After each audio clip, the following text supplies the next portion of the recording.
नमस्कार सगळ्यांना, कसे आहात सगळे? आज आपला खूप दिवसाने व्हिडिओ येत आहे ना, पण काय करणार, काहीतरी कारण असल्याशिवाय नाही होणार. सांगेल मी पुढे तुम्हाला व्हिडिओमध्ये. तर आज आपण मिश्र डाळीचे वड्यांमध्ये 2 डाळींचे वडे बघणार आहोत, जो वाळवणीचा पदार्थ आहे. त्यासाठी आपल्याला 2 डाळी लागणार आहेत. एक म्हणजे मूग डाळ आणि एक म्हणजे चणा डाळ. जर वाटीच्या प्रमाणात म्हणाल तर 2 वाट्या मी इथे हरभरा डाळ घेतलेली आहे आणि 1 वाटी मूग डाळ घेतलेली आहे.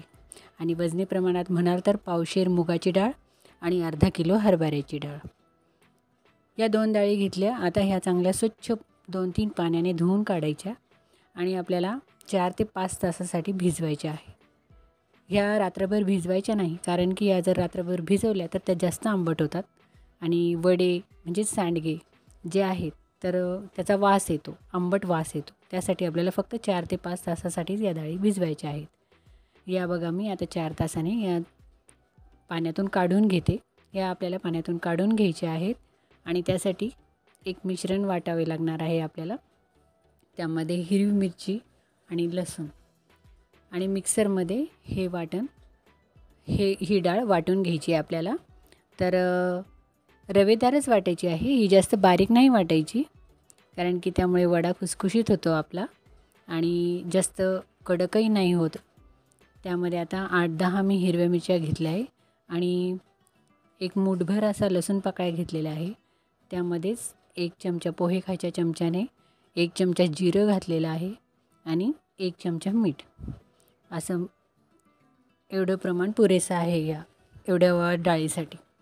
त्यानंतर हे डाळीच्या वाटणामध्ये हे आपल्याला मिक्स करायचे आहे आणि त्यासोबतच थोडीशी हळद पावडर आणि तुम्हाला लागत असेल तर तुमच्या आवडीनुसार लाल मिरची पावडर तुम्ही घालू शकता. हे ऑप्शनल आहे. आता इथे मी कलर येण्यासाठी हळद टाकली आहे आणि हे सगळं मिश्रण पूर्ण एकजीव करून घ्यायचं. असं एकजीव केल्यानंतर म्हणजे त्याच्यामध्ये मीठ हे सगळं मिक्स झालं पाहिजे आणि हिरव्या मिरचीचं जे वाटण आहे ते पण याच्यामध्ये मिक्स झालं पाहिजे. आणि हे वाटण जास्तही कोरडं वाटायचं नाही, कारण की कोरडं जर वाटलं तर मग तो वडा अगदी कडक होतो, तो फुटत नाही किंवा शिजत नाही तो भाजीमध्ये. तर त्यासाठी ह्याच्यामध्ये पाण्याचं प्रमाणही असायला पाहिजे. पाण्याचं प्रमाण इतपत ठेवायचं की जेव्हा आपण हातावर हे मिश्रण घेतो तर असं प्रेस केल्यानंतर त्याच्यामधून पाणीही दिसलं पाहिजे, इथपर्यंत आपल्याला ठेवायचं आहे. आता यामध्ये मी फक्त कलरसाठी 1 चमचा लाल मिरची पावडर घातलेली आहे.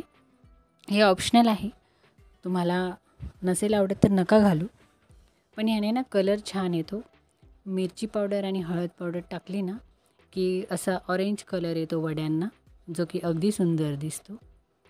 त्यानंतर आता मी हे सगळं मिश्रण एकत्र करून घेतलं आणि घरामध्येच असे ताटावरती हे वडे टाकून घ्यायचे आहेत. आणि मी इथे ताटाला तेल लावायचं विसरलेले आहे, तर तुम्ही ताटावर टाकताना तेल आणि पाणी मिक्स करून आहे ना प्रत्येक ताटाला ते लावून घ्यायचे आणि त्यानंतर त्याच्यावरती ते वडे टाकायचे, म्हणजे ते अगदी छान निघतात. ते खाली ताटाला जास्त चिटकणार नाही. तर अशा पद्धतीने मी घरात बसूनच, वरती उन्हात जाण्याची गरज नाही आपल्याला, सर्व वडे आपण घरामध्ये ताटावर टाकून घ्यायचे आणि सर्व एकत्र टाकून घेऊन झाल्यानंतर आपण ते वरती टेरेसवरती उन्हात वाळत घालू शकतो. तर बघा, अशा पद्धतीने माझे वडे तयार झाले आहेत आणि आता हे मी गच्चीवरती नेऊन ठेवणार आहेत. तर कशी वाटली माझी आजची रेसिपी? आवडली असेल तर लाईक, शेअर, सबस्क्राईब जरूर करा. पुन्हा भेटू वाळवणीच्या पदार्थासह. तोपर्यंत बाय.